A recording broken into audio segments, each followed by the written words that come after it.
So maybe you're here because you have somebody in your life who you believe might be a narcissist, and you really would like them to get help. You really would like them to change. They're likely causing you a lot of pain. Their actions don't really make sense, and they're not totally happy. So it would make sense for them to go to therapy to change. So today I want to give you a therapist's point of view about what happens when a narcissist actually does get to therapy. Now, I'll primarily be speaking from my 20 years of experience as a therapist and the people I worked with and the experiences I had. But I also spent a fair amount of time in supervision groups, we call them. And that's where you meet with other therapists to talk about your more challenging cases and you get feedback. It's done on a confidential basis, but it can be very helpful so you can share your experience. But then I also learned from a lot of other therapists. Plus, I also led some supervision groups and then also overall training and research and expanding my knowledge base. So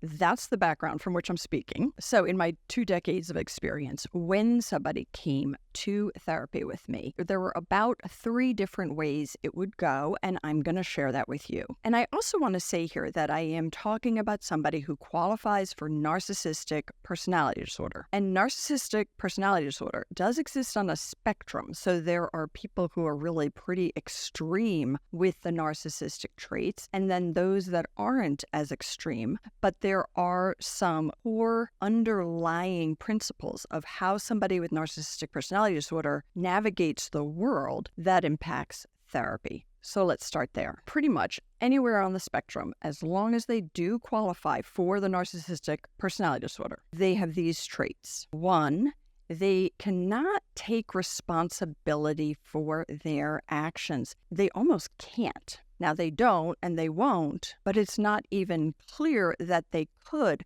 And in one of my short videos, I do talk about how the underlying kind of inside of somebody with narcissistic personality disorder is somebody whose ego is actually not developed enough to take responsibility for the mistakes that all of us humans have. So while they often appear as if they have these overblown egos, they actually don't have the ego strength to acknowledge what they're doing wrong. Number 2, which goes with number 1, they blame all of their problems and other people's problems on the other person. Number 3, they manipulate other people. In general, kind of a core element of someone with narcissistic personality disorder is that they really kind of see other people as tools to accomplish what they need. They don't actually see them as full human beings. So they are very skilled at navigating the world through manipulation. And number 4, very tied to the manipulation, is that they can lie as if,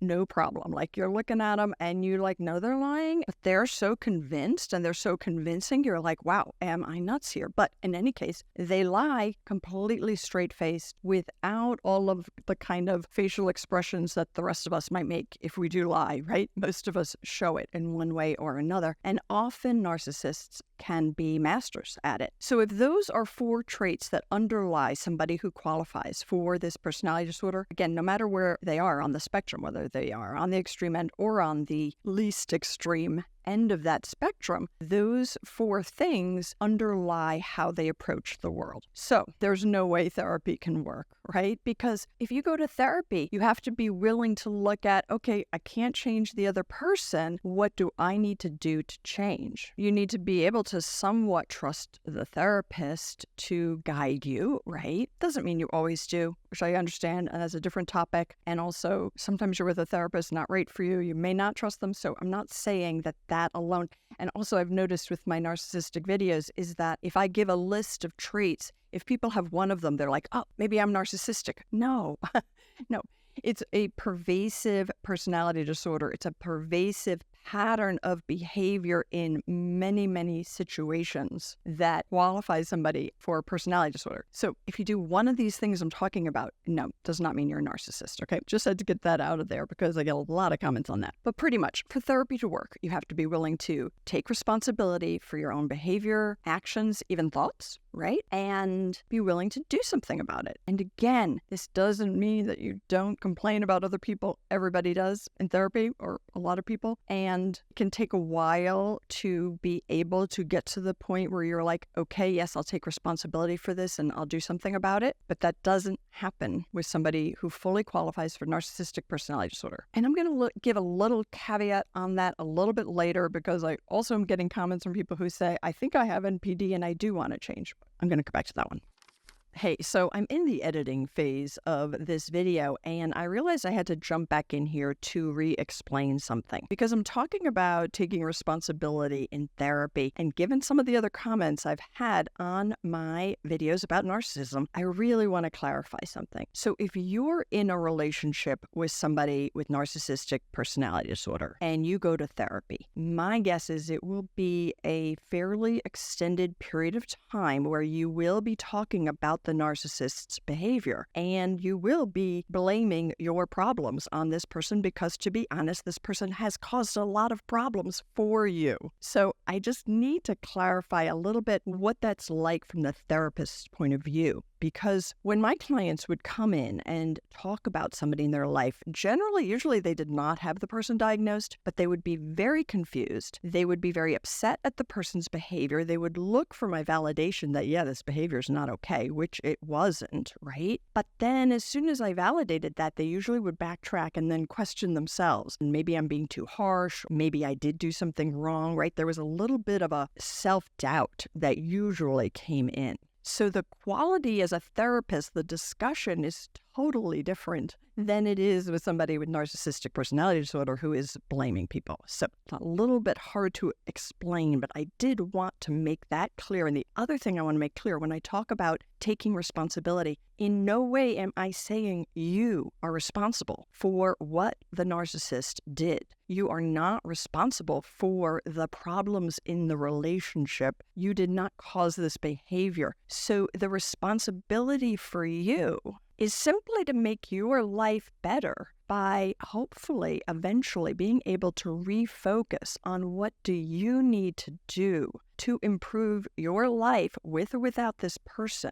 So to help you both validate what you've been through, validate how horrible it was, validate that, yeah, that behavior is not okay, but you can't change it. And therefore, what do you want to do? So I really just needed to come in here because that term responsibility has created a lot of discussion, and I just want to make sure that's clear. If that's not clear, let me know in the comments. I do read them and often respond like this. Okay, I'm going to head back to that video.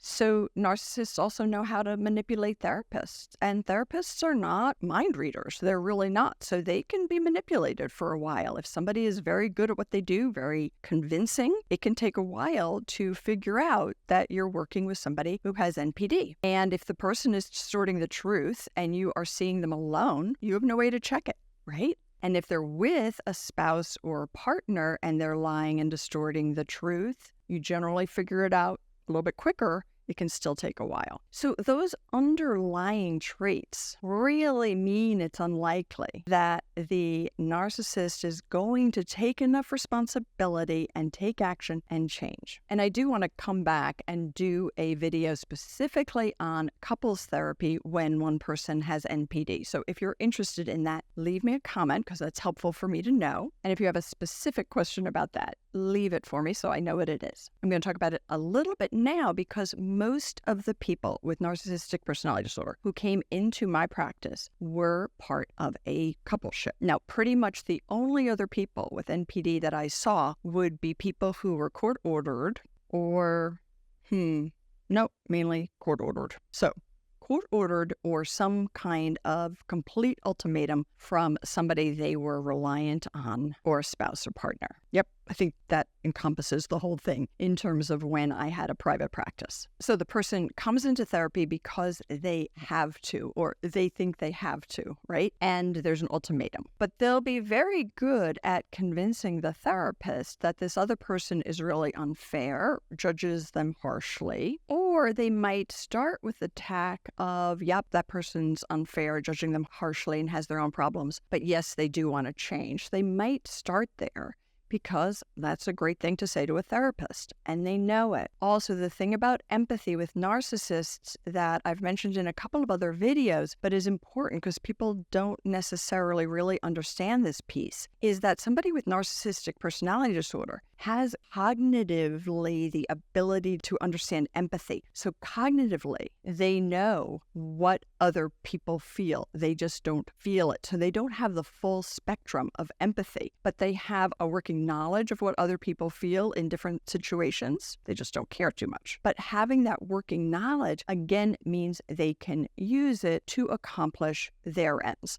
So generally, what is it they want to accomplish when they come to therapy with an ultimatum? They want to meet the requirement that the other person is setting. They want to convince the therapist that they're a wonderful person, which is pretty much what they want to do through their whole lives. They want other people's admiration and positive feedback. That's what they're looking for. That's what they live off of, and they will look for that from the therapist. And then the other thing they want is they probably want therapy to end pretty quickly. So those will be their objectives, and their behavior in the therapy room will reflect that. Now, as therapists, we are taught to empathize, really, and to put ourselves in other people's shoes. Plus, most people who go into being therapists are naturally empathetic. So it's very normal for us to have a new client and we're with them, right? So yeah, you don't always pick up immediately whether the person's there alone or in a coupleship that the person has narcissistic personality disorder. And sometimes you listen to what the person has to say, you let them talk, they give you history. That might take a couple of sessions. And then when you begin to work and to do interventions, we call them, which are like suggesting a different way to see something, or suggesting they try a different behavior, or questioning something that didn't quite make sense. And then as soon as that starts to happen, in general, that's when you begin to see the narcissistic personality disorder shine through. Because if you ever suggest that somebody with NPD is doing something wrong, they will attack. So therapy with somebody with NPD would generally go for, say, 3 to 5 sessions. And I tended to be a therapist who really got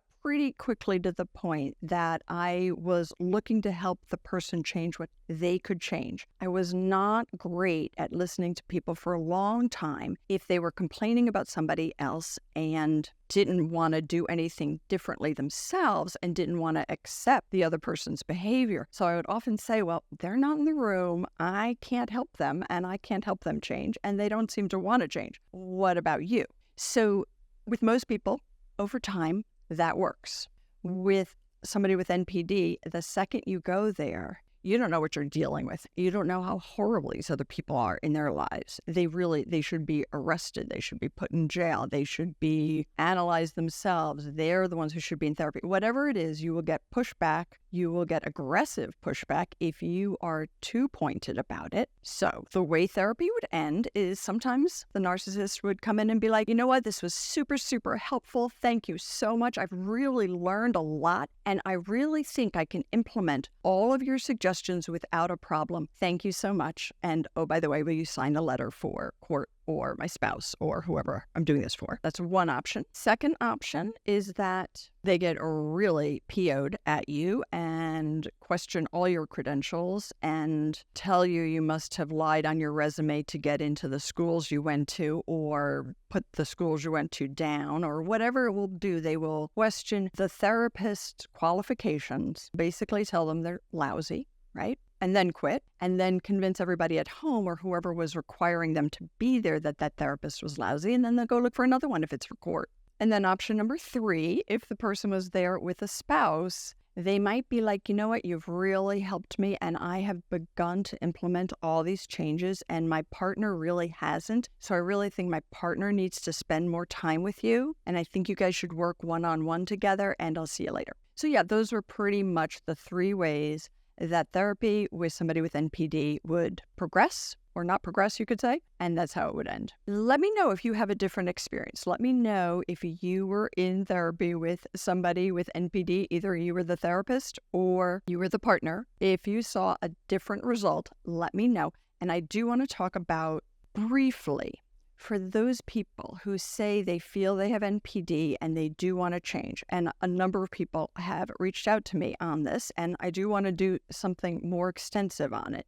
But generally, if somebody is saying, I think I have NPD and I want to change, my guess is they don't fully qualify. It probably is because they have a real trauma background that has caused a cutoff in their ability to empathize with others. And it has caused a real sense of like, I have to do only for me to survive. But the difference there is that the person generally is not manipulating others for almost sometimes gain that doesn't totally make sense. I don't know if that made sense to you, but narcissists might manipulate people just for fun, just to watch, just to see what happens, just to entertain. So my guess is that most of those people who are saying, I'd like to change here, aren't that kind of full-blown person with NPD. In which case, finding somebody who works with complex trauma, who can understand that extensive, complex trauma can cause us to shut down our feelings, our empathy, our care because of the amount of pain we have.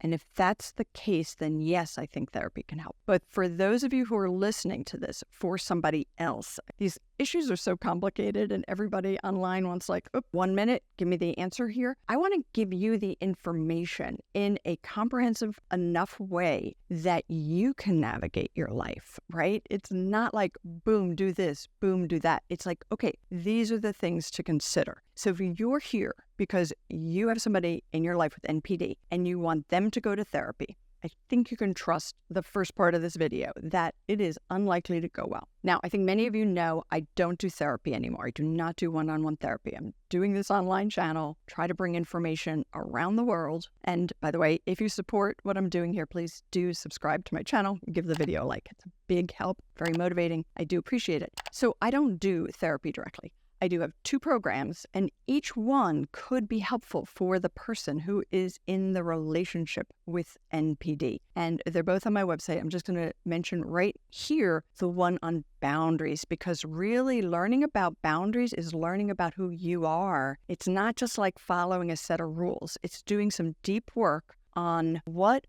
are your values? What are your goals in life? What do you want? Because a lot of times the people who get into a relationship with somebody with NPD, or if you grew up with somebody with NPD, you were not allowed to explore what you really want. It was not validated. You didn't learn to validate it for yourself. That all has to happen within the context of boundaries. So yes, it's about you knowing yourself, you validating your own emotions, and you looking at what you can and can't change, and lots of other things. So it's a program that goes way deeper on the topic of boundaries than pretty much anything else I've seen online. So check it out. I'll put the link here, and there's also a link underneath. Let me know what you think. Let me know if you want me to cover other topics, and I look forward to seeing you next week.